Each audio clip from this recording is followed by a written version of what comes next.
All right, welcome to the Musty World Office Podcast in the apartment edition with special guest James Gordon, special guest. And we're kicking it off right away. And I'm just going to say it's nice to have you here. I appreciate We've been talking about it for a little while. Yeah, my bad about I wouldn't have had you come to my place if we were just doing your thing. I thought we were doing mine too, and since that didn't really work out, that's all right though. Yeah, we're not in the office, but you can do a podcast anywhere, man. So yeah. And we're gonna do yours, but I guess just figure out maybe who you are a little bit, and then go from there. Okay. But damn, so I met you through the stand-up comedy, and then you just been. Are you like on the east side of Cincinnati or the west side? Where are you from? I've born and raised in Anderson, which is right next door to Mount Washington. Yeah. Yeah. Damn, that's crazy. All right, so I'm on the west, you're on the east. Yeah. And I just moved over here in like 2019, so I don't know too much. I like it. It's quieter. It's a lot, quieter, cleaner. Yeah. People aren't as rude, I don't think. No, they're not. And there's only like a smattering of homeless people. You know what I mean? Yeah. Like, it's not. There's a little bit of that in drugs up toward like Mount Washington. Yeah, well, like at the park that me and my daughter go to all the time, right up the road. Yeah. There's a lot of no overnight camping signs and all that kind of stuff. But I see people camping there. Yeah. They're pretty much they're like The Walking Dead or something like that though. Like you only see them. They're always like kind of like off in the distance. You know what I mean? Just kind of I don't know. I think it's aimlessly walking. I think it's more like meth heads up there than like anything else. Like shit. I don't know. Maybe there is like heroin, but I think it's meth and heroin. Maybe. I know. I only know one of them pretty well. The drugs. Yeah, from back in the day, I know him pretty well, and every time I've seen him up there, he's Oh, a dude up there. Weekend. Yeah, he's a wanderer. Yeah, dude. There's a lot of wanderers, but it's not as bad over here. Like No, it's not. They're not crowding you. There's not trash in the street either, like there is. Because I'm from like Price Hill, where there's just fucking garbage everywhere. Yeah, no. They're like, or especially like down here, where it's it's right next to a school. It's nice and quiet. It's good. A nice school, yeah. It's not. Do you say ghetto? Not too ghetto. Yeah, no, it's not. I mean, that's how I describe it. People think that's like a racist term. Like, no, just ghetto is just like almost poverty in a way. Yeah, and it'd be. There's just more ghettos, but it's the same as, like a horrible school way out in the country packed with white trash, like it's just, know. I don't know which is worse. I guess it just, pick your poison. It's going to be crack or meth. No, damn. I'll keep her in these schools until, like, the Cincinnati Public, until maybe, like, I don't want to really go past, like, 3rd or 4th grade. Before I want to get her into something that's private school, or a Montessori or something where that requires the parents to actually care. You know what I mean? I don't want I don't want her to go to a lot of Cincinnati publics are rough. Or I was kids never can grow a public up fast school in them. kid, but I've seen like my family went there. Kids grow up fast. Yeah, real fast. They get in trouble quick, or they just do dumb shit, and Yeah, I don't want my daughter pregnant at 11. Yeah, that too. That's what I'm thinking. Yeah, no, I got a girl, so it's totally different. I'm not worried about, like paying lawyer fees and all that kind of shit. I'm worried about, the guys and all the bullshit that women can get pulled into in shitty communities. Facts. Yeah. Yeah, dude.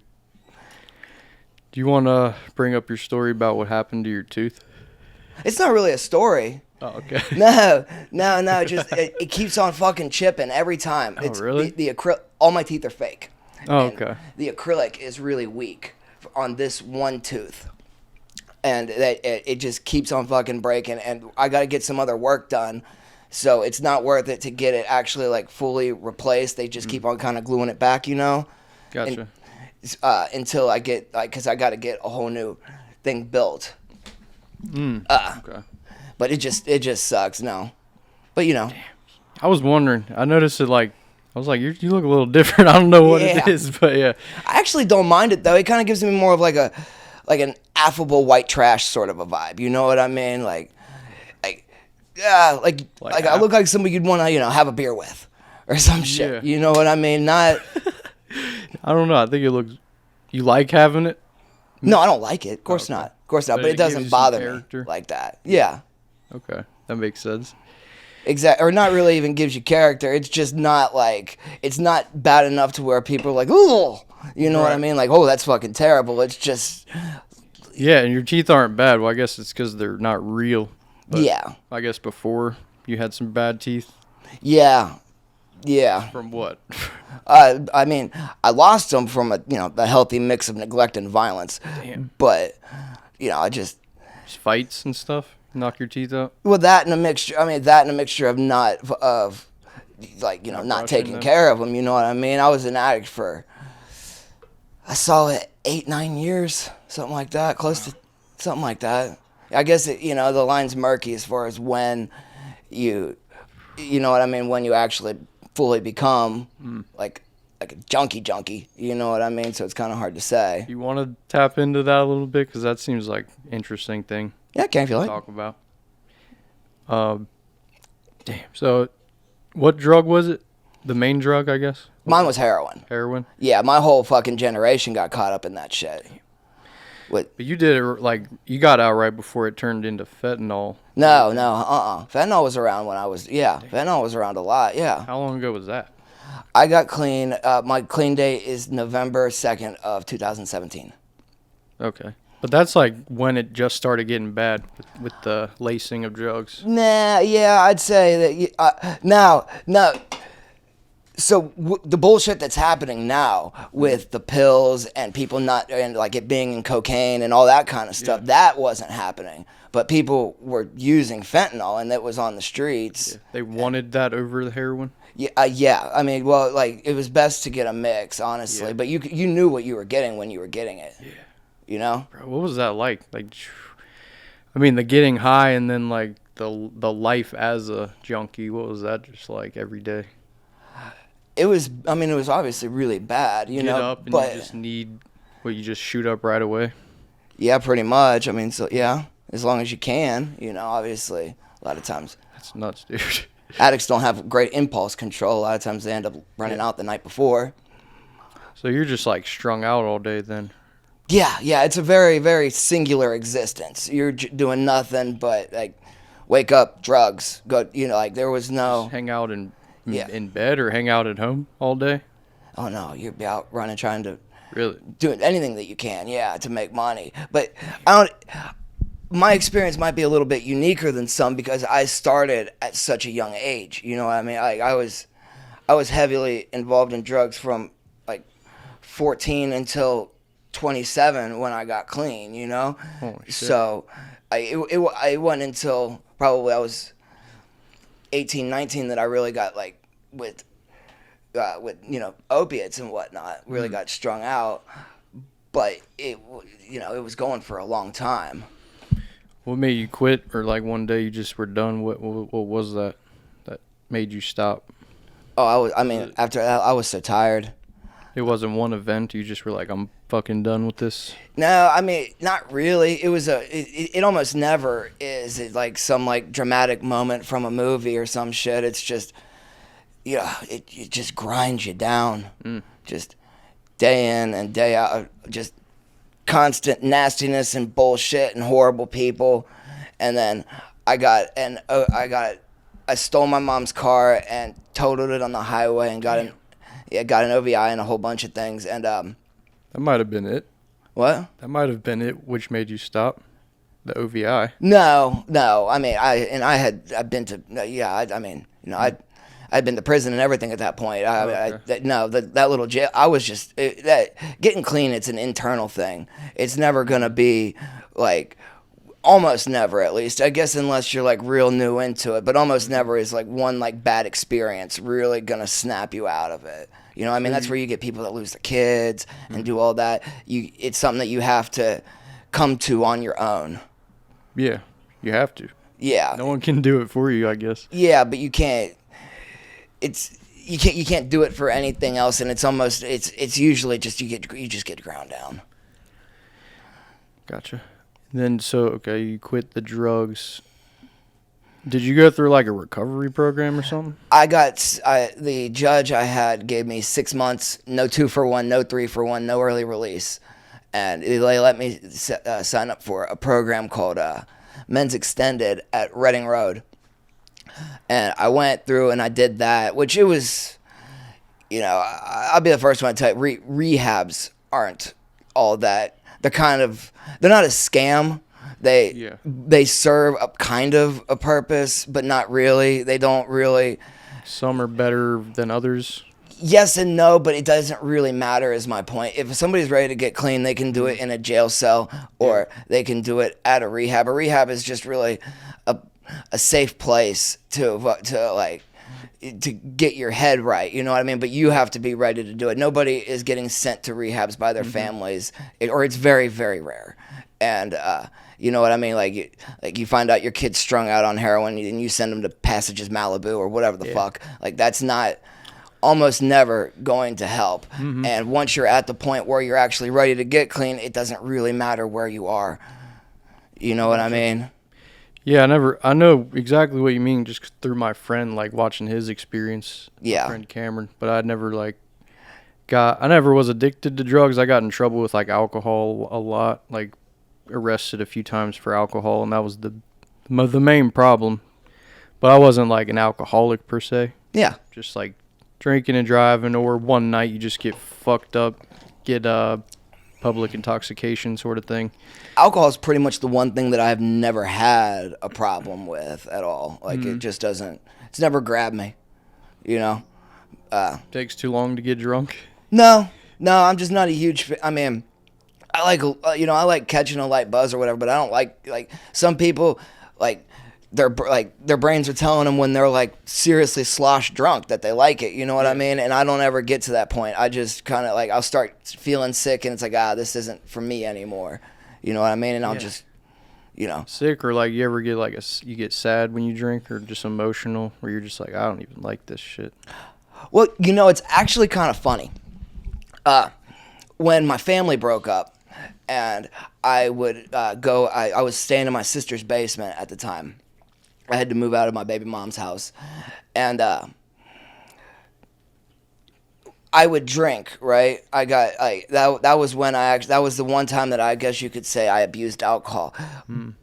But it actually it sounds horrible to say, it sounds stupid, but it actually did me a little bit of good in that when I would drink at night, I would like all my anger and whatnot would turn like inwards, and it would make me very depressed.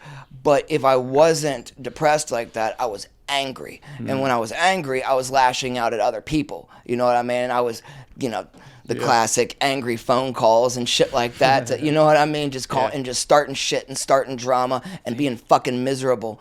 And like, which I'm not saying that you should, I'm not saying if you're going through horrible times in your life, drink, kids. Yeah. But that's really the only time that it's ever really. I don't get like blackout emotional drunk or anything like that. Yeah, you're just like numbing the pain pretty much, or passing time getting drunk. Well, I mean, yeah, I guess it's more like I drink a fair amount, but not very much. You know what I mean? Like I'll drink like maybe 2 or 3 beers in an evening or something like that, just enough to kind of take the edge off of the day, maybe make it a little bit easier to fall asleep. But I mean, I got to be raking concrete at fucking 5 a.m. or 6. Yeah. So like you can't. You don't want to be hungover doing that shit. No. And then on the weekends, I got a 4-year-old, jumping on my head in the morning and whatnot, and I got to take care of her and do it. I can't. I'm not. Yeah, definitely not. No. And I certainly am not getting blackout drunk with a child here. I mean. Yeah, it's never a good idea. No.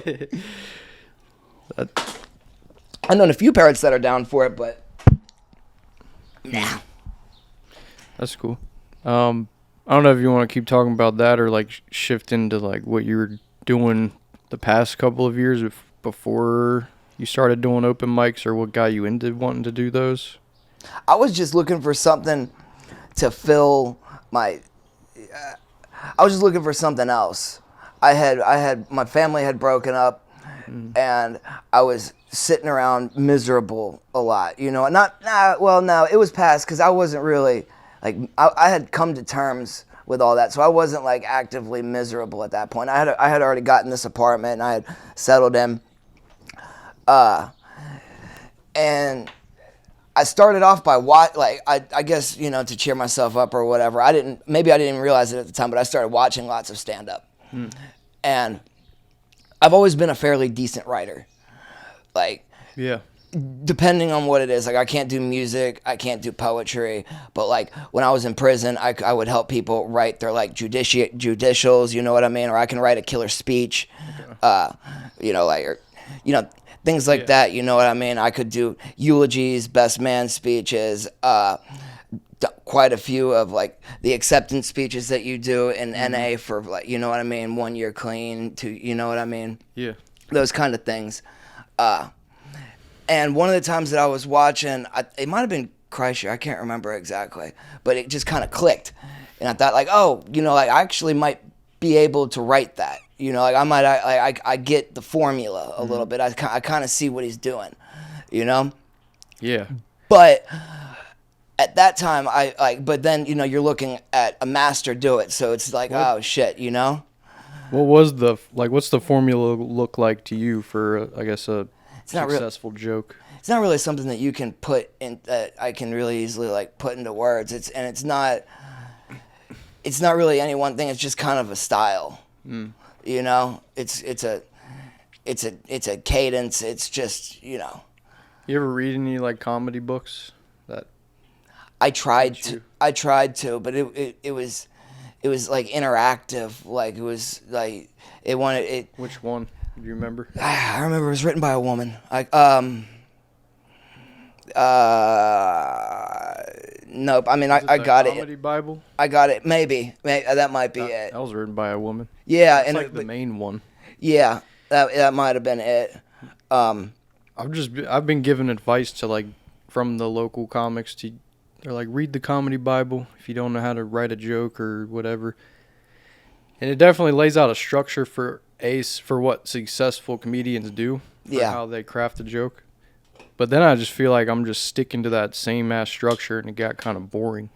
I mean, there's not much style to it. Like, you could say it's your style, but if you're following this like template, it's like you're just inserting little pieces of a joke. No, you can't. I don't think you can be. I'm not sure if there's a formula is just the closest word I can think of for it. I'm not sure if there's an actual real template. Yeah, in the book they describe like a template of like a subject, and then like the premise would be, why is that?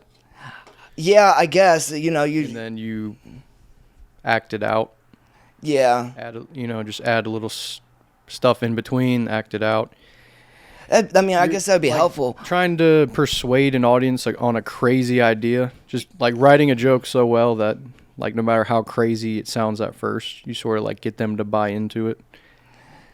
It's like a persuasion sort of thing. Yeah, I imagine though that would vary from topic to topic. I could see where there could be kind of I see what you're saying, but I would imagine that it would be like reading The Art of War and then trying to apply it to corporate America. You know, like it'll give you a really like a really rough idea, but you really got to fill in a whole lot of blanks yourself. Yeah, that's really what writing a joke is just filling in the blanks pretty much. Yeah, and then repeatedly testing and retesting, and that's where my problems come in, which is, but no, so on stage.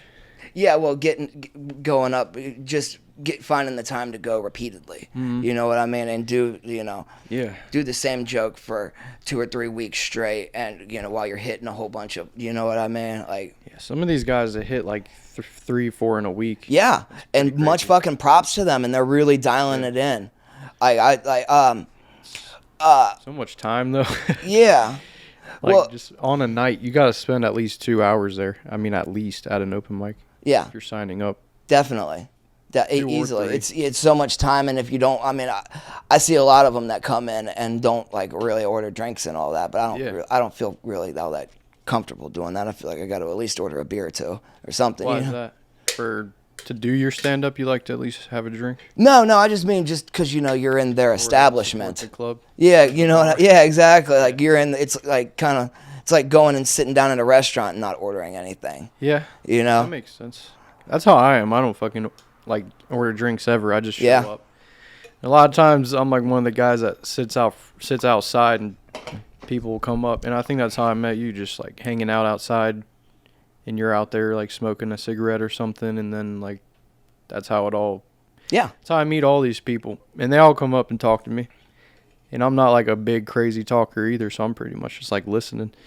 And so it's kind of like the same thing with doing the podcast. Like, it just come in, chat. Basically just like, yeah, just hang out and talk. It's not like this is like some crafted show, right? It's nothing like...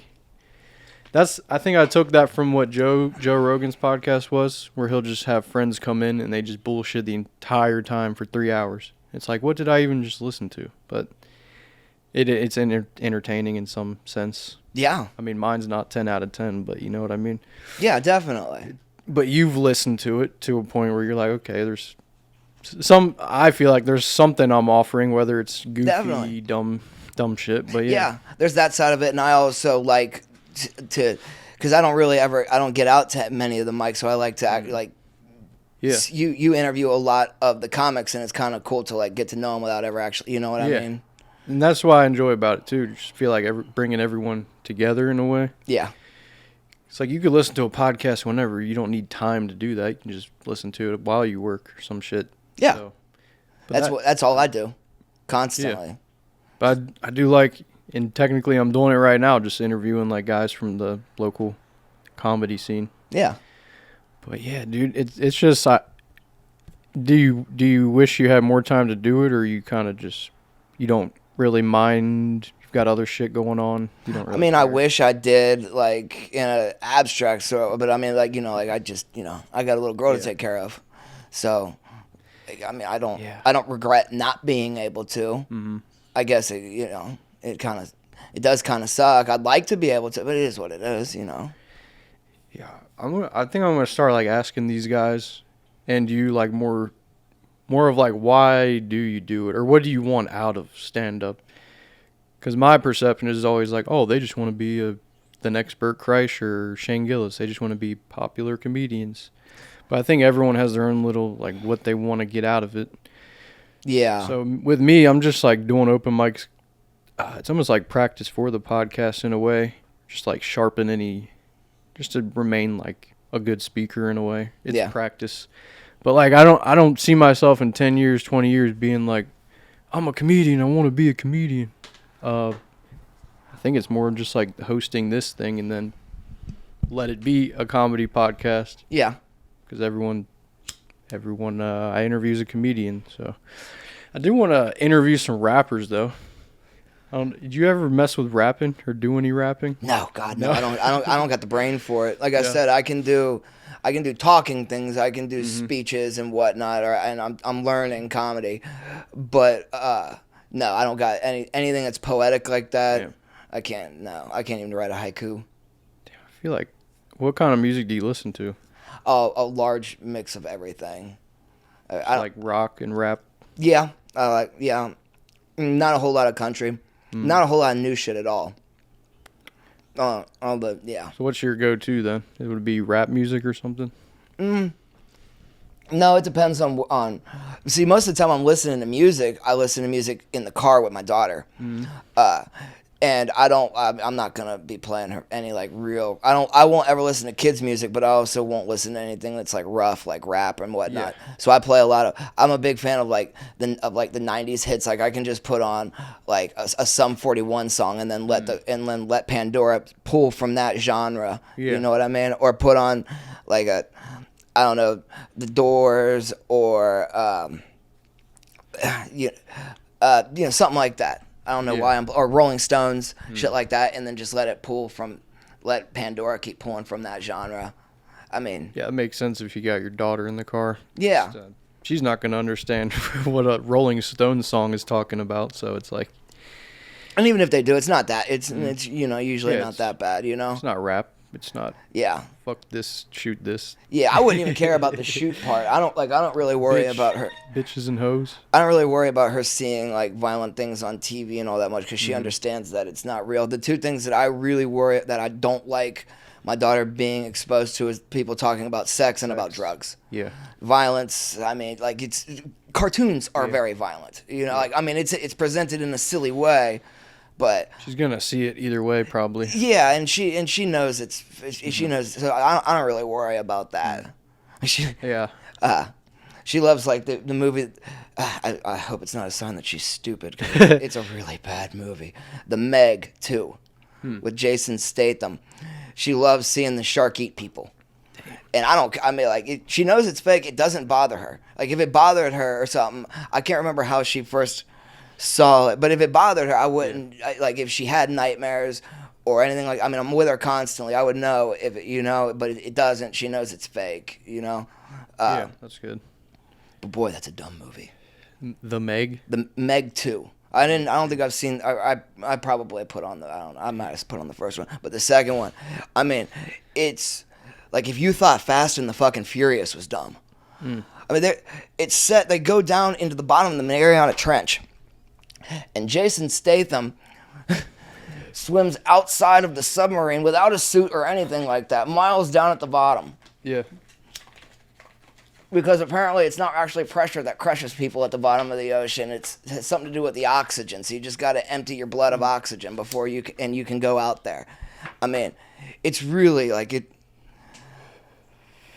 I wonder what percentage of the population watches movies like that and thinks that like this is in any kind of way realistic. You know? There's no telling, dude. There's so many. I work with some really dumb people. Yeah. It's definitely not insignificant. Yeah, there are a lot of dumb people. Yeah, I mean, you sidetracked me with that reference there. I think the main thing was like, okay. I don't remember what we're talking about either. We talked about comedy and then just like music.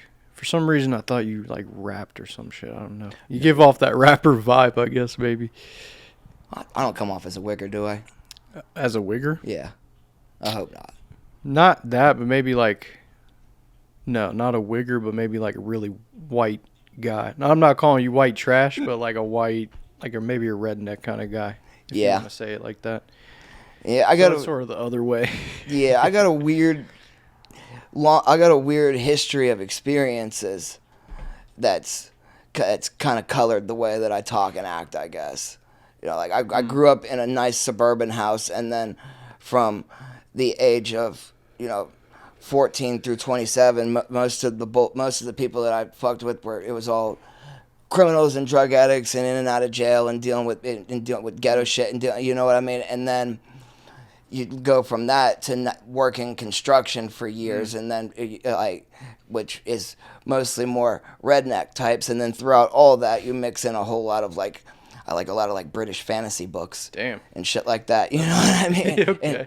And fiction books, and so yeah, I guess it did kind of give me a weird way of speaking. Mm-hmm. I don't think it's the way you speak, maybe just like, I don't know. I don't know what it was.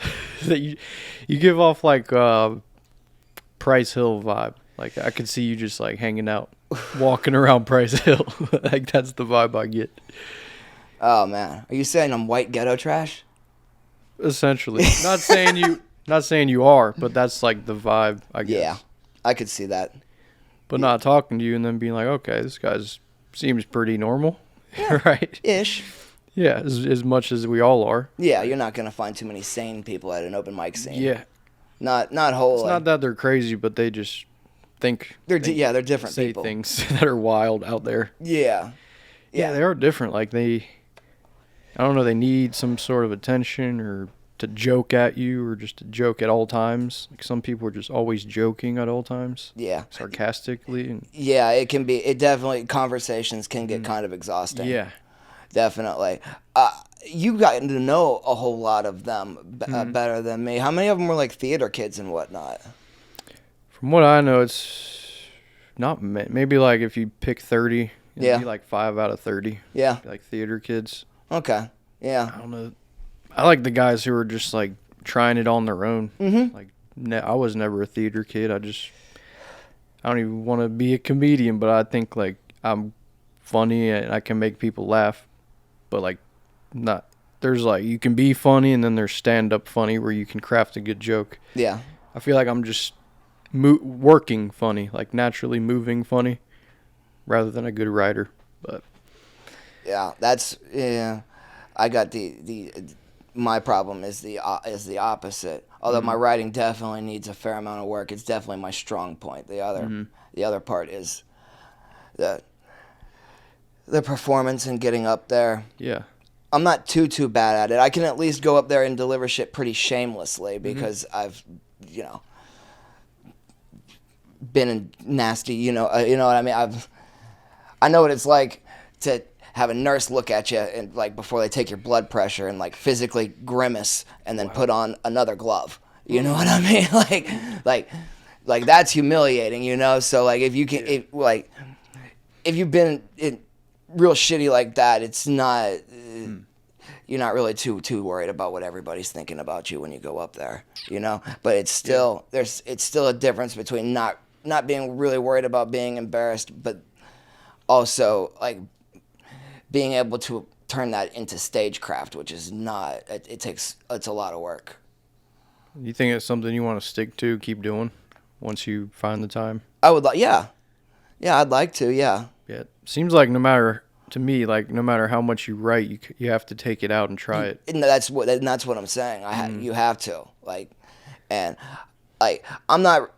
This after the last time I was at Go Bananas is the first time I haven't re-signed up for it to go to their pro-am, which is something that's worth hiring. Were you just there like a week ago? Yeah, but I haven't. Like every time I've done that before for the past 18 months or whatever it's been, I've immediately the next day I submit to go again. Okay, nice. And I did sign up for the funniest person in Cincinnati contest, and I'll do that. And I won't do I might do a little bit well, but I won't come anywhere close to winning, and I don't deserve to. Well, I don't. I mean, these people it takes a lot of hard work and time and repetition, and I wish I could give it that. Yeah. But I can't, and then I'm bringing out new shit constantly because my brain's always working. I'm always writing new stuff, but I don't ever have time to actually dial it in. So I'm coming up with everything that I'm doing is half baked, and sometimes I get laughs, and sometimes, but it's not really. It's not finished, but you're just like trying out sections of a joke, pretty much. So I'm gonna keep fucking around with it some, but not quite as much, and I'm gonna try and focus on this podcast side, maybe. You know what I mean? I'm gonna see how that goes, because that's something that I can work on quietly at home. You know what I mean? Build. And you can do it from home. Yes. Yeah. Yeah, and I'm down to help you out with that. But, I mean, you want to say what your thing was about, or your podcast idea, or you just want to keep that under wraps? Yeah, I mean, since we didn't get to do the first episode today, I'll come out, but it's not. I would rather have people just listen to it than try and explain it. Yeah. You know what I mean? It's probably too soon to say, but yeah, I could help you get like a Spotify account and shit. Or That's like I have YouTube. to. I need you for all that. I want you to be my executive producer, the guy behind it. You know what I mean? Doing all the editing and stuff. Yeah, I can't. I don't. I mean, or at least be willing to teach me, because I just don't. I mean, it's all technology in general. I'm at a loss at. I didn't build a Facebook until after I got clean, and well after. My Facebook came out. I think I started in summer of 2018 or something like that, and before that I had no social media at all. Like when I was young, I guess I knew people that did it, but when MySpace was big and everything, the people that I hung out with, it was kind of more of a girls thing. You know what I mean? It was always girls that were into it, and I did Instant Messenger, which you're probably too young to even remember. Do you remember Instant Messenger? Yeah, Instant where I used to mess with AIM. Yeah, that's it. Yeah, and you'd build your own screen name and whatnot. And I did that to talk that was like chat rooms and stuff, kind of. Yeah, we didn't do chat rooms so much. It was more direct. Yeah. Well, you're just like messaging. It's not like you're posting. Yeah. But even that was just to talk to girls. I didn't. And then I was, strung out and on fucking Mars for all them years. And then, like, once I actually, like, sobered up and really looked at the world outside of a fucking crack house, it turns out that everybody has social, and it has, Facebooks and yeah. I mean, I sound old as fuck when I talk about those kind of things and Twitter and all that. I don't, it's almost necessary for this sort of field, like podcast, stand up. It 100% is. It's just, Instagram. It's so fucking far outside my wheelhouse and comfort zone. Yeah, man. Technology and I get anxiety setting up a new phone. Like, I do. Like every time I get a new phone, I'm like, because I like learning how to re-navigate it and everything. I don't know. Some people have it, some people don't. It seems like something that it like my daughter, I'm willing to bet in 2 years we'll be able to work any of that better than me. Anything. Yeah, I think it comes down to growing up with it all. Yeah. You didn't grow up with iPhones and shit. No, I didn't. I didn't get. I was born in '90. Yeah. So, the first ones were, I guess, like Blackberries and stuff. And no, I didn't get a smartphone until probably I was like 18 or something like that. Something. Yeah. Something. Dude, I'm probably the same. Yeah. I mean, they were there, but I wasn't one of the kids who just like, oh, I have an iPhone in second grade. Yeah, no. They didn't even have those in second grade, I don't think. But it was just 1 year, everyone just switched over and had smartphones, and I'm like, that's just kind of the norm now. It happened fast. I don't know when it happened exactly. I had my head in the sand, more than likely. Yeah, but maybe like 15 years ago, something like that. Yeah. So the iPhone came out in 2007, but like not everyone had it, used it. I'd say maybe 5 years later, it just seemed like everyone had a smartphone. It does, yeah, something like that. I remember when I was like 15 or so, the chocolate came out. That was a smartphone, wasn't it? Maybe. Was it a Motorola? Chocolate. I think it was made by Verizon.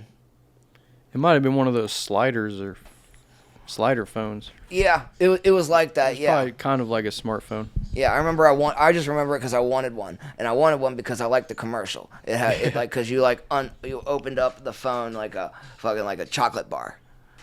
Was it folding? I think no. I mean, like it came like a packaging, like the silver packaging that chocolate comes in. You know just wanted to open that. Yeah. Damn. I remember the chocolate, the name of it, and everyone had a razor too. Those fucking things. Yeah. I had one of those. Yeah. Mm-hmm.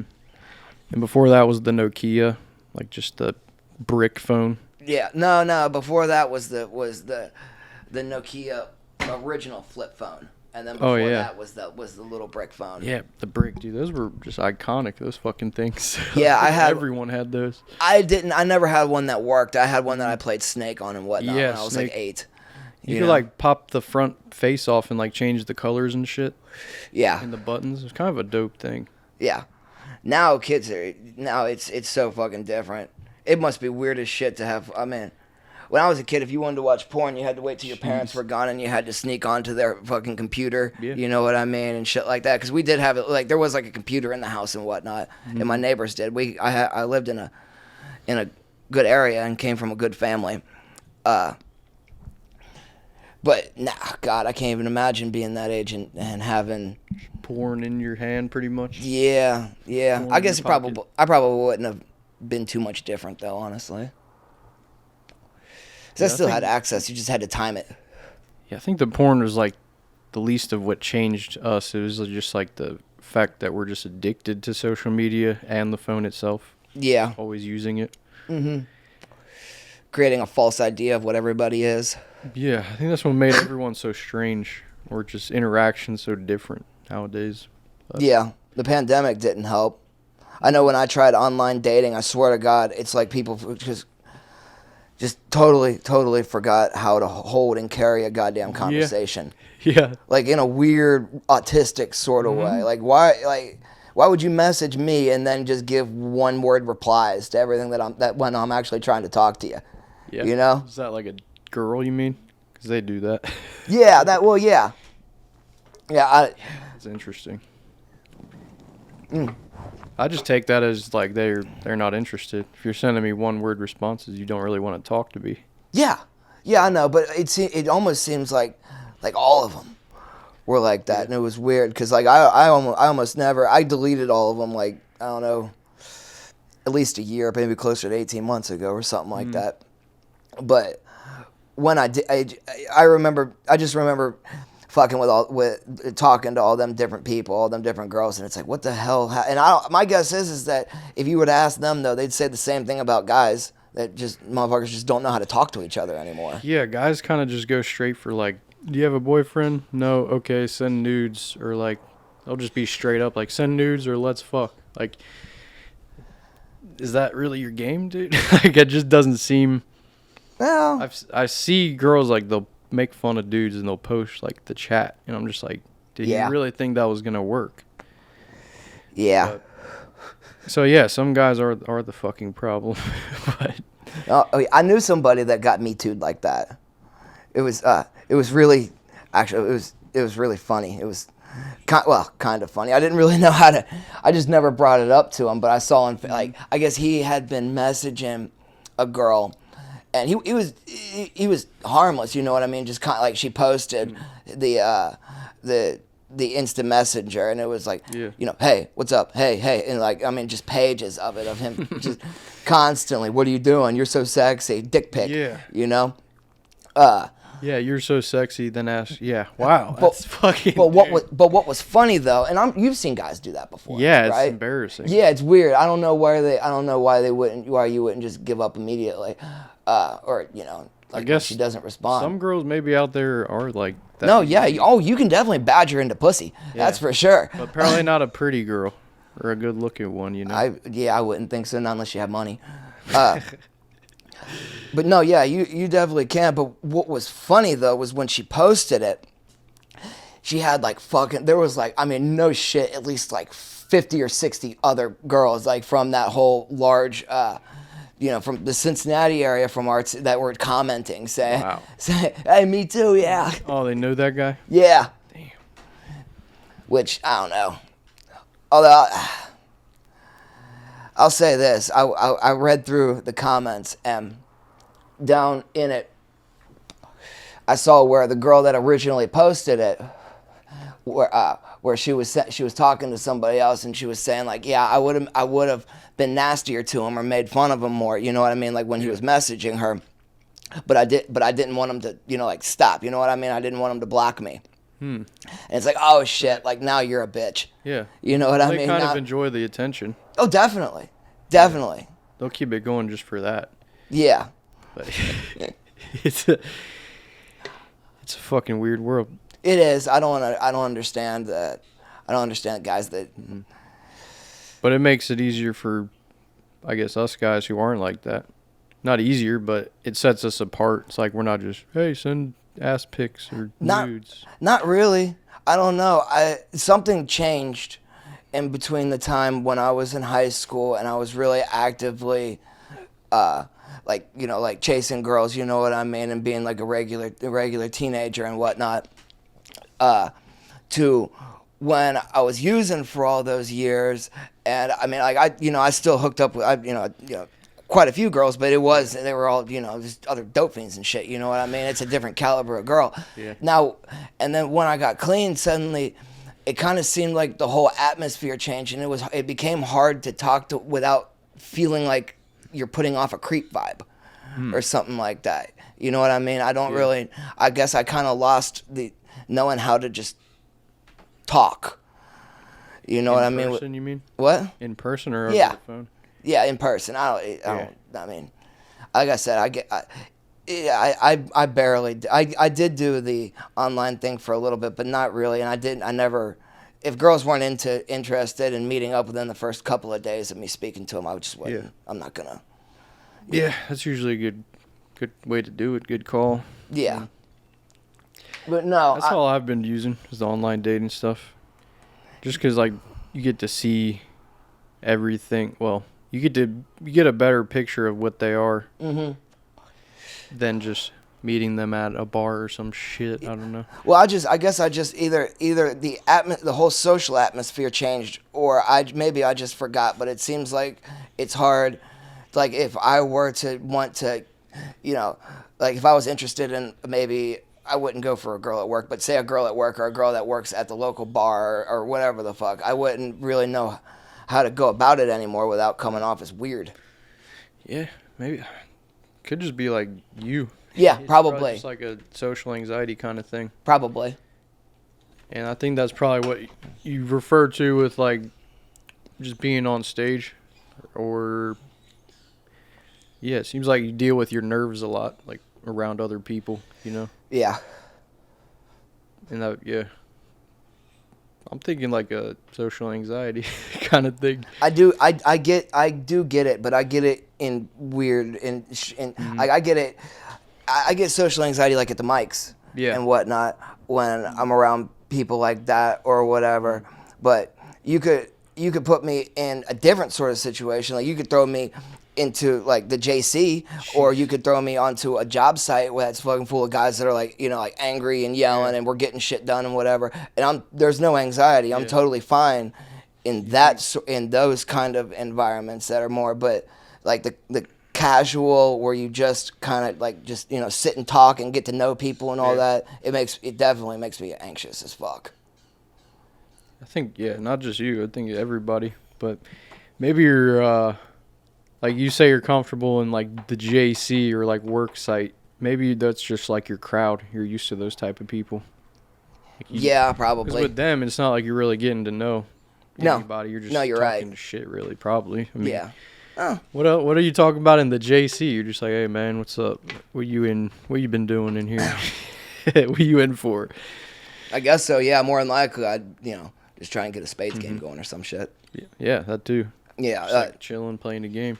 Yeah, it's just just easier. Although I'll say and honestly, that's really not a good example for me because so before my daughter was born she was born in 2020, like real January 2020. I had an old warrant out of Claremont County that I needed to get taken care of. I owed like 78 days or something like that. Damn. It was from an old needle charge from like 2013. I mean, like because Hamilton County and Claremont County, they don't fuck with each other, like at all. Like I'd been released from the JC probably 20 times. Jeez. Easy, probably. I don't know. Do you know how to look up mugshots? Yeah. I think so. If you can, that's fun. If you want to look up my mugshots sometimes. There's a bunch. Some of depending how many you have, it's easy to find. Really, just like Google, like your name and then mugshot. Yeah, I've tried, but it kept on sending me to like paywalls and shit. Yeah. Well, that's probably good for you then. No one can. No, there's ways to do it because I've been around people that when like they knew the website and whatnot. I've seen them pulled up before. I just don't know. I just don't know how to do it. But I guarantee you know somebody that does. Most likely. Yeah, almost certainly. I do like to go on the court record sites and just look up people. Oh, I sometimes go to the JC roster and just kind of scroll through and look for old familiar names and whatnot. And see what they've done since you last saw them or whatever. Yeah. It's interesting. It can be kind of fun. Old friends, yeah. Or look, yeah. Or old, like, I guess, drug friends, users, see what they got into recently. Yeah. I like to look up occasionally. I have a couple of friends that are serving really, really long sentences, and I like to look them up occasionally to see if they've got moved around to different facilities or fucking, things like that. You ever make jail calls to anybody? Did I make them, or do I receive them ever? I guess, yeah. Do you receive them? I did for a while from one guy, but that motherfucker, he's so goddamn draining. Yeah. And we ended up getting into it over just one of your homies? Yeah, he was an old friend that, like, this motherfucker's very institutionalized. I caught my first felony when I was a child when hanging out with him. Damn. And after that, we didn't hang out for a long.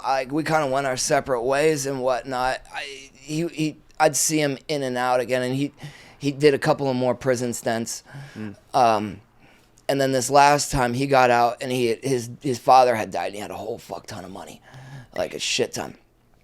And he was he was smoking so much crack that it's. Have you ever been around anybody that's user? like, yeah? Not crack, no, not like around crack. I've seen this dude fall asleep with one in his mouth, with a fucking dipper in his mouth. I mean, like he was only out for about 3 weeks or something before he went back, and now he's serving 9. Holy shit! But I was hanging out with him. It was just I was around him for the last like stint of my use. So I think I was with him on my 27th birthday.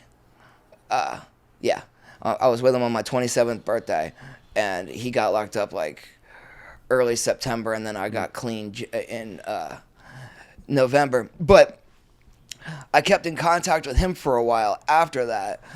He had somebody renting out his house, and the dude would bring me money, and I would like send him like food boxes and whatnot. Yeah.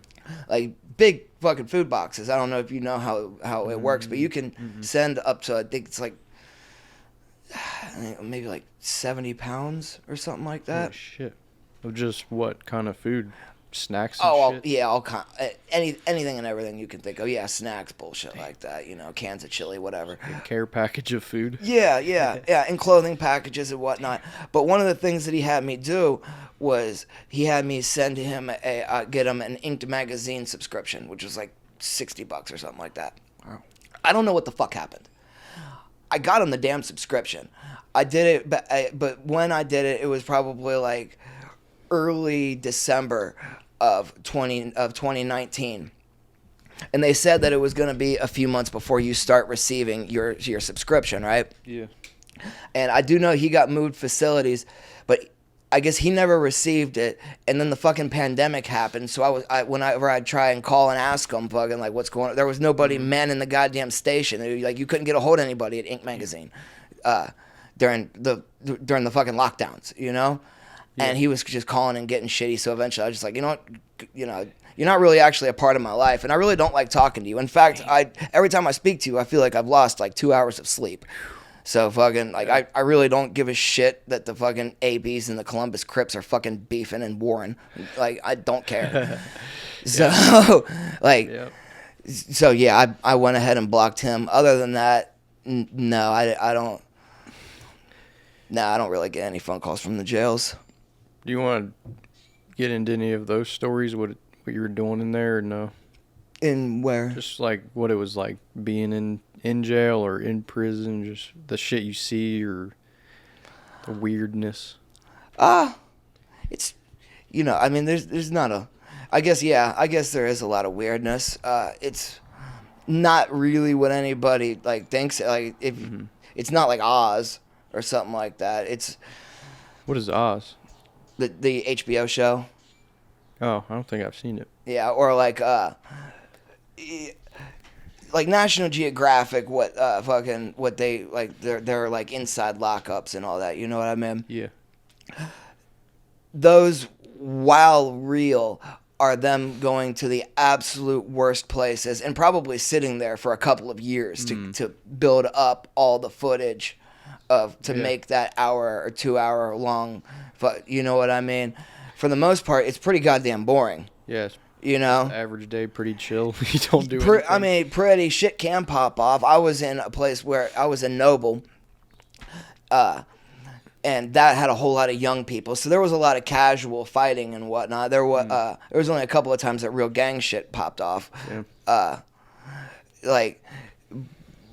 But it's not like what I guess probably average people think it is. Certainly, just because you've been there does not make you tough. That's for goddamn sure.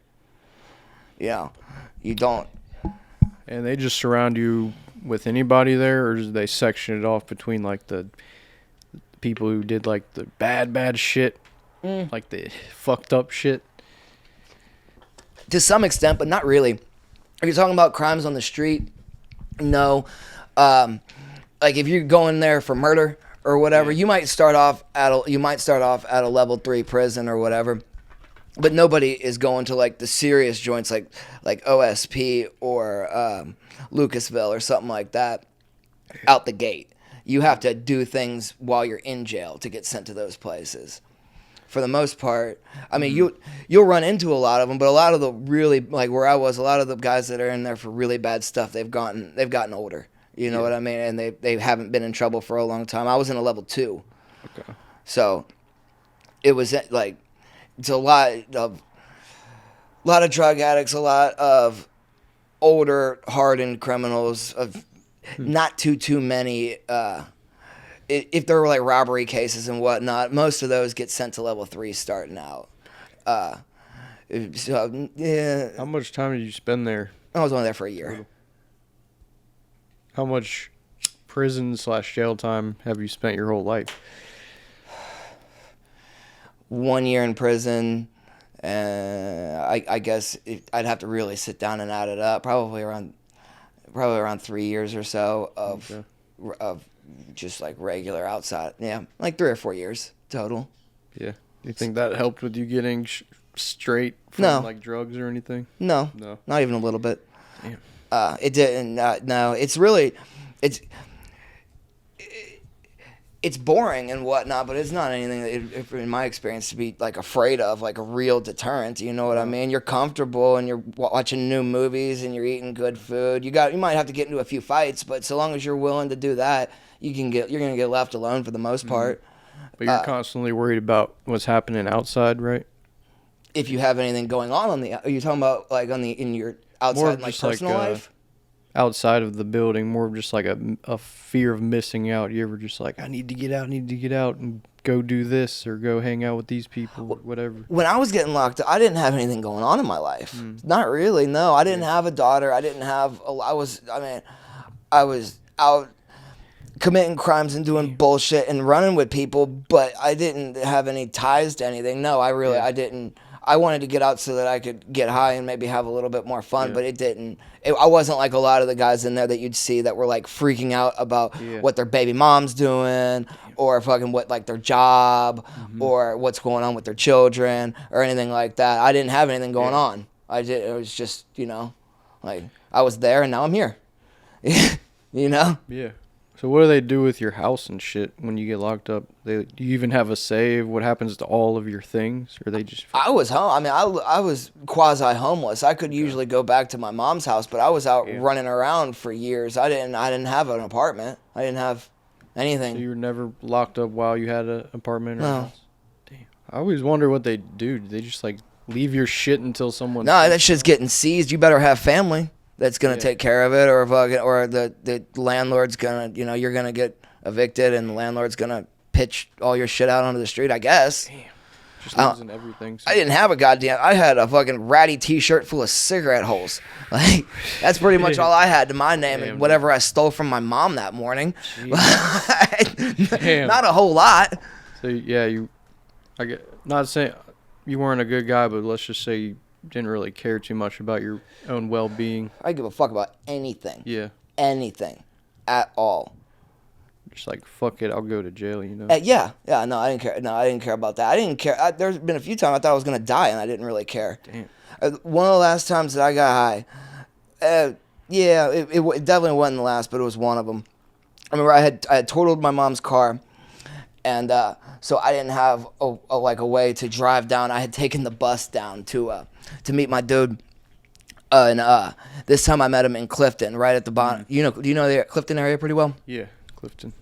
So right at the bottom of Clifton Avenue, the UDF that's down there.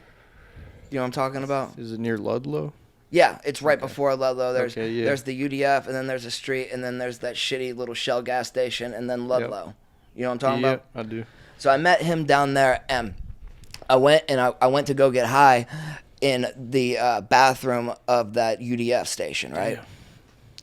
Yeah. And I went in there. I don't remember what time of day it was, but I went in and I did a shot, and I remember thinking, oh, man, this is really good. And I stood up, and I was real wobbly, and it's a very vague memory, but I looked in the mirror, and my lips were turning blue. And I remember my only thought was, well, that's a thing. And then I woke up on the ground, and it was not on the bathroom floor, and it was nighttime. I don't know how. So you OD'd then? I didn't. Not a full OD. Otherwise, I wouldn't have woken up because nobody found me. I must have never totally stopped breathing. Yeah, I know what you mean about the dark lips thing. Because I saw a dude, like, in a bathroom doing the same shit, and he was, like, laying on the ground. He was, like, turning black. Like, his skin was just turning black. What is that from? Like, the oxygen? Yep. So this is actually a really important thing that people should know about opiates in general. Narcan is a good thing, right? Like if you have it, you absolutely should use it. Ambulances are a good thing. If a friend of yours is overdosing, you should call an ambulance. You should do all that. Mm-hmm. But if you're not willing to do all that, which I have been not willing to do all that before, for someone or for yourself, for someone, what I was willing to do, what you need to do is CPR. Opiates don't stop your heart. They depress your respiratory system, so you stop breathing and you suffocate. Yeah, that's how you die. So all you need, if you can just breathe for somebody, if you can just breathe into their mouth and then collapse their lungs again, push down on their chest so that they exhale, and just keep on doing that. It gets exhausting. You can do it for like 20 minutes, but you will keep oxygen in their brain and they will be fine. Or call the paramedic. Yes, you should do that too. Yeah. But brain death starts in 5 minutes. Holy shit. After a couple of them, it's really common for people to die or to get into that sweet spot. I've been a few times to the hospital where a friend, they found him, but not in time for, like, they didn't completely die, but they're brain dead. So they're in there, they're doing those weird, like, from the ventilators, that weird breathing, and like their husk is there, and it shows. If you look at the thing, you'll see like oxygen is good and the heart rate's good, but then you'll see EKG down at the bottom for brain waves and just fucking flatline. Holy shit. You know, which is just. And what happens after that point? They pull the plug. It's the worst kind of hell. They play a game. Yeah, I probably shouldn't. I don't know, because that's just something that I noticed. It kind of seemed like the doctors have a thing where they kind of, almost like playing a game where they it's not a game. I shouldn't say that. They let the families down slowly. Like first they start talking about the possibility of like heart and lung transplants and stuff like that. Then they you know what I mean, over the course of a few hours, well, this isn't looking like it's going to be what we need to do, you know? Kind of like that old joke where, the dad calls the daughter or whatever down on vacation and says, "Hey, your cat's dead," and he said, no, Dad, you're not supposed to tell me like that. First, you're supposed to say that the cat's on the roof and you can't get it down. Then you wait a little bit, then you tell him that it's not looking good, and then you tell him that. At the end that you're dead, that the cat died. You know what I mean? After you've gotten used to the idea. Ease them into it. Yeah. I don't know why I brought that up. It's just something that I noticed the times that I've been there. But yeah, if you just breathe for them though. Yeah. That never happened to you? The brain dead? Well, of course not. I'm talking to you. Yeah, I mean, you never know, like... No, I've never... something, like, in your brain could be changed forever from the drug use, and you don't know. But... I've done damage to myself before, I'm sure. Yeah. I had once... It goes into a much longer story, but... a buddy of mine who's passed now, he used to be able to get shit off of the dark web, right? Like he'd get like pure shit sent in from wherever. Yeah. And one of the things that he got was pure Xanax powder, right? Damn. He'd get it shipped in from France, and it was like a little like button bag, you know, with a really like pale green, just like a dusty powder across the bottom. It wasn't very much, maybe like I don't know, 2 milligrams? Like 3 or 4 tenths of a gram. I don't know. It comes out to being 200 milligrams of a pure Xanax. You got to dip in like a little toothpick and then let it sit underneath your tongue. Yeah, it just fucks you up. It's like taking a Xanax. Okay. But it's just in a really concentrated powder form. And it's a lot cheaper. It's real cheap. I mean, you're getting 200 milligrams. I think you got it for like $30 worth of Bitcoin or some shit. Oh shit. But I like the wreck that I told you about that where I totaled my mom's car and I got that OVI. I was blacked out on that shit at the time. Like I must have taken it because I was in like a week-long blackout. Like I woke up in the jail and had to press the button and ask them why I was there. I've been there, like that exact thing. Just like pressing the button, being like, "What did I do?" It's fucking horrifying. It is because you think like the worst, like you killed somebody. It was truly very, very scary. And when I came out of it, I hadn't been there. Like it wasn't like it was just like the next morning or whatever. It took me a few days to come out of that blackout. I was already up on the pod. Yeah. Like I didn't remember I'd been talking to these people or they told me that I was basically just like mumbling or whatever. Wow. Like I'd been talking to people for days and been there, and it took a couple of days for it to wear out of my system. Damn. I must have taken it, and then you know how you do with benzos, you forget that you took it, and then you'll take more, and then you'll take more. You know what I mean? Holy shit. But after that, I was in jail that time for about a month before I got sheriff released, and for about 3 weeks of that or so, 2 weeks or so, my brain I was really scared that I had done permanent damage to my brain. Like, I sat down to write my mom a letter, and it took like a couple of hours to just write a page, and it was like I was trying to like write in a foreign language. Like I was trying to decrypt everything that I was doing, and like I would try and sit down and play spades with people, and I couldn't remember anything at all. Like I was stuttering real bad. So it was like your long-term memory then? It got fucked up? No, I don't think it was anything permanent, but it just did. Maybe I got him back, but it killed. It killed some brain cells. Yeah. That's for sure. I mean, my head was like it was like a fog. Like I could not piece together. I could not be speaking to you like I am right now. I couldn't. Just real slow. Not just real. I'd be constantly forgetting about what I was talking about and what I was saying and what, you know what I mean. Like it was like I had Alzheimer's for a couple of days. Well, it's like a couple of weeks, really. Your long-term memory, because like you still. Well, that's weird because like you still know you had a mom, but you. No, I wasn't. I didn't. I had my memory. Yeah. I was like, I had been blacked out for those days, but I'm saying like there was another lasting effect where I couldn't think well and I couldn't write and I couldn't. Maybe just some brain fog, I guess. Yeah. Like that. Yeah, but I was terrified that like fucked. Yeah, that this was my new reality. That I was just you know what I mean. Like I just knocked like 50 IQ points off. Yeah. That's scary as fuck. And this is that was terrifying. That's the only time that I can think of though that I really did any like that I really like I was in a fog and stayed and like bad, you know what I mean, where I thought it was. I mean, there was times where I took like a bunch of acid or something and I was like tripping. It's like, oh God, is this ever gonna end? Holy shit. Yeah. But not like that, you know. That was really, really scary. Yeah, I just know that experience. Not often, but that one time. I thought I was dreaming that I was like in jail and I'm like looking around and my eyes would go back to sleep. And then I'm like, oh shit, I'm actually fucking here. And then I finally got up and I went straight to the buzzer just going nuts. Like, why am I fucking in here? Scary. Yeah, I thought the worst. Like, I thought I'd just fucking stab somebody or some shit.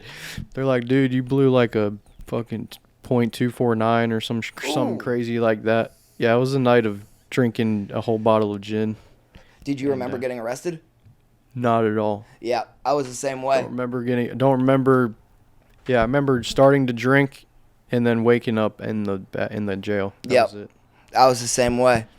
You know, it's funny too. It's probably better that way because I don't remember getting booked and all that shit. And they didn't even. Apparently, I was being like a dickhead, so they didn't really book me, fingerprint me right away. Yeah, they waited till the next morning. Yeah. And then they wanted to keep me in, and this was just for alcohol. But they wanted to keep me in over the weekend until court, like 3 days, just for public intoxication. So I guess I was being a dickhead. Oh, you weren't driving? Nah. Oh. But I did have a prior before that. That might have played a part, but shit, no way the sheriff. I don't know, maybe things have changed, but they were kicking people out left and right. They did not have jail room for for people like you. And a couple years before like 2020. So. Yeah. So did they end up sheriff releasing you? I got bailed out. Bailed? Okay. I was like, I'm not fucking staying for 3 days. No, you could have skipped that bail part and just waited a day, and they would have sheriff released you. Yeah. Maybe. Well, almost certainly. They were kicking out a lot of people. I guess we have a new sheriff. I don't know. It's a female, right? Is it? Yeah. I actually don't know. And this didn't take place in Hamilton County, so that. Oh, it didn't. Yeah. Well, then I don't know anything. Could be. But yeah, it was fucked. I mean, yeah, I could have stayed in for 3 days, but like, why? I just like got bailed out. It was only $500. I'm like, fuck it. And I guess it goes toward your probation. Or that's what I thought. Like the money you pay to bail yourself out goes toward your probation costs, maybe. Really? I thought that's how it worked. Or some shit. I've never been on probation. Really? I'm not probationable. I mean, I have been technically like put on probation where they said that, but I mean, I just like it was just like like they let me out the front doors. And I'm not calling or going and taking no. Just catch me when you can. Yeah, I've only had to do it like that one time where I had to be completely clean because they would drug test me like twice a week, and it was such a bitch, dude. But just sometimes, you stand in front of the big fucking guy, and he's just looking at your dick, and you got a few minutes to pee, and if you don't pee, you gotta wait and come back, and it's like, dude, I have work and shit. I can't be just chilling down here downtown. But yeah, dude, it's fucking. There's probation, and then there's like reporting probation, and that's a fucking bitch. Like, yeah, reporting. Yeah, because I've been on it a few times, and it was never as bad as like the most recent. Literally twice a week, peeing in a cup. But yeah. They didn't give you the color and number and all that? They did, but I had one of those. That got called up constantly? All the time. Oh, it sucks. Dude, it was, oh my God. That sucks. But I guess that was that learning experience I learned from it. But I got raked over the coals with mine. Like that was bad then. What, you got off easy, you mean? No, I'm grateful for every day that I did because that was when I got clean. But I got 6 months, no 2 for 1, no 3 for 1, no early release. 6 months jail time? Yes. A 3-year driving suspension and 5 years with an SR22. Holy fucking shit. Yeah. Just for alcohol or what? No, alcohol was the only narcotics? thing. Alcohol was the only thing that wasn't in my system. Like, I shit you not, I'm not playing with you here. When I went in to do the like for sentencing and whatnot, and they read off what all was in my system. Yeah. Because apparently I took a piss test. Which is funny because I didn't believe that I took one, and I probably ended up getting a better deal because of it because I kept on telling my lawyer or my public defender that like, listen, they're full of shit. There's no way that I would have taken a drug test. There's no way I know myself. I don't remember it, but I know myself. There's no fucking way I would have done that. Yeah. Turns out there is a way that I would have done it because I did. So they read off everything that was in my system. I mean, it took a solid minute. Wow. Like literally 60 seconds of naming off because the dope was cut with so much shit. Wow, yeah, that's insane, dude. So like holy shit, it was like it got awkward. Yeah, like after 30 seconds, you didn't even know you were on that shit, all of that shit. Yeah, but you don't know what it's really. Shocked. You weren't shocked, but you don't really know what it's cut with until like. You would know when you would know when there was fentanyl in it because fentanyl has a sweet taste to it. And I guess you would kind of assume that's in all of it. I mean, fentanyl. Compared to the other shit. I mean, what else do they put in there? Oh, that had crushed up pills in it, all kinds of stuff. Or at least that's what like. But you could have never told by looking at it. But they read off like shit like hydrocodone and stuff, and which is like I don't know. 6 months just for that. You didn't have any like on you. No, I got that. Let's see what were all my. I had a fleeing the scene. I don't remember how. Apparently I was found. Wreck? You what? Did you wreck? Total the car. And I was found in GE's parking lot. Holy shit! Downtown? I think it's off 75. I don't know where it is. I don't know where I was. Oh, okay. I'm trying to remember all. I think I picked up a needle charge, the OVI, leaving the scene. I think it was called stop after or something like that, like failure to stop after, something like that. But I got everything pled down to just the OVI. Wow. But then the judge just lit me up. Lit me the fuck up. 6 months for that. I needed it. I needed every goddamn it's usually, day. like, in some cases, well, how bad, like, you wrecked, so what'd you wreck into? I think barriers. And then you just kept driving after that? I guess so. I kind of have a memory of being in a car turned around on the highway. Holy shit. But so you're one of those guys who would fucking just kill a family by accident. Yes, I definitely could have. Yes. Damn. Yeah. That would have been, you'd still be in fucking prison for that shit. Yeah, absolutely, and I deserve to be. Mm-hmm. The way I was behaving it was it was terrible. You ever just spend any time in the halfway house? A sober living or a halfway? Like a halfway house. Yeah, I did TC for what's TC? Transitional control. Oh, okay. But I wasn't even there. I was back in my parent prison inside of the same month. I was only at that place. I got TC. I went there, and I got violated and got sent back immediately, very quickly. Those places were terrible. I went to the VOA down off of McMicken, and it was a fucking cesspool. It was bad. I mean, like bad. Like so you get gate pay when you get released from prison, right? And when the guys would come in, you get released in a in total like sweats, like a sweatsuit, depending on where you're at is depending on the color. I was in a full gray sweatsuit. And then depending on how long you get, I think if it's under X amount of years, you only get I got $65 at the time. Okay. You get that cash. And now the halfway house takes it, but they'll give you I think it's $40 of it a week or something like that. But it'll take a few days for you to get it because the jail gives it to you in check form, or the prison does. And you'll have dope boys, literally in the fucking. You see a lot of drugs in there.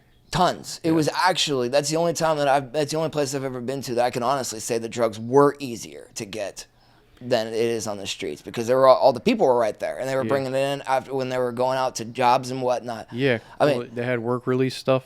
Yeah. That's what it's for. Yeah, I never did it, but I saw how easy it was to get in. They would have fucking chomos. Jesus, they had people. Would order food, and then your drugs would just be in the food box, and they would just give you your food. You're allowed to get people to send you food in the halfway house, so it just seemed like, damn. Oh, no. People be in the bathroom just smoking weed and shit and just buying weed. No big deal. The first time I walked into the shower in that place, there was two dudes in there fucking hitting the dipper. What's a dipper? It's smoking crack. Smoking crack. Oh, yeah. No, it was a fucking cesspit. We got two main ones. They don't even try to stop it. Just let it happen.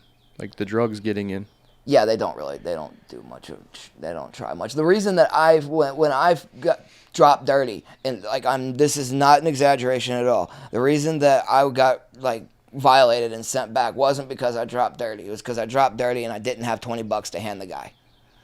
Damn. Because he could have easily just marked down pass on the little clipboard that he had rather than fail. Damn. You know what I mean? And if I would have had the cash on me, you dropped dirty for. Actually, just weed. I wasn't using dope at that time. Mm-hmm. I think so. No, yeah, I don't remember using dope in the halfway house. I didn't have really any money though. I wasn't there for very long. And what happens when they mark you down for that? You get sent back to the joint. Damn. They come get you. And you can't just be like, oh, it was in my system before I got here or some shit. No, I mean, no, they're not gonna. Man. They might have drug tested me when I first got there. I can't remember. But no, it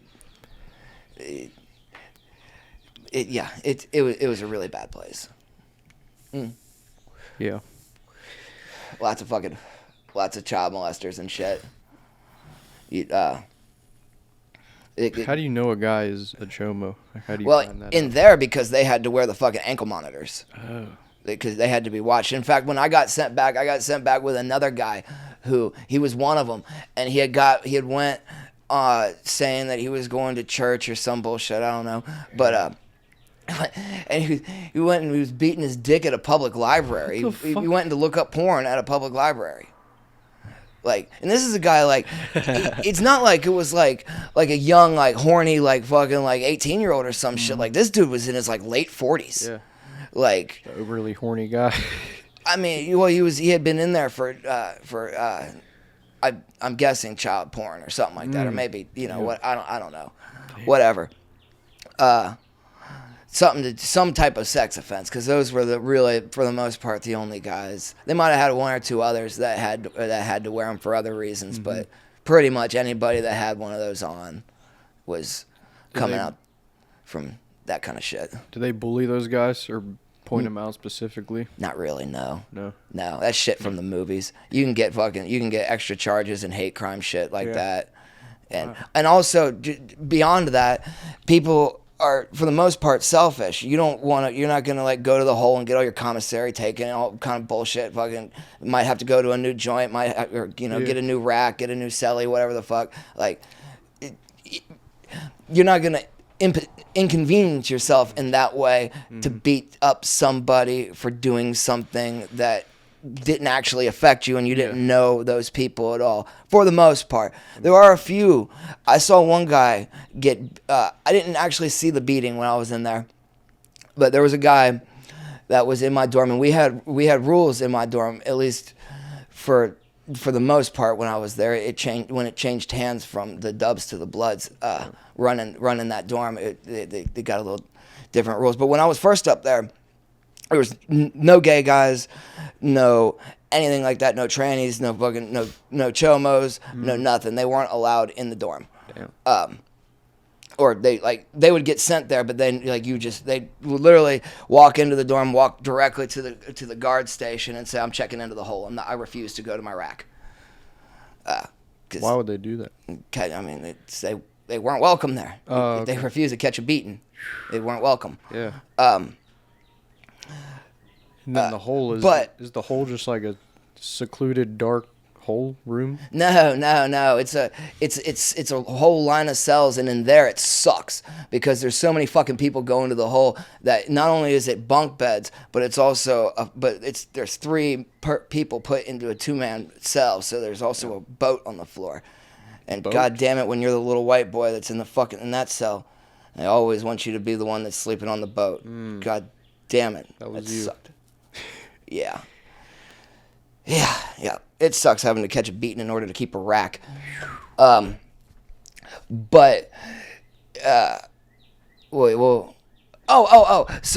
there was one guy that was up there, right? And he wasn't actually in prison at that time for the offense. He had touched a 2-year-old. Jeez. But he was in the prison that I was in, where he was there for failure to register your address.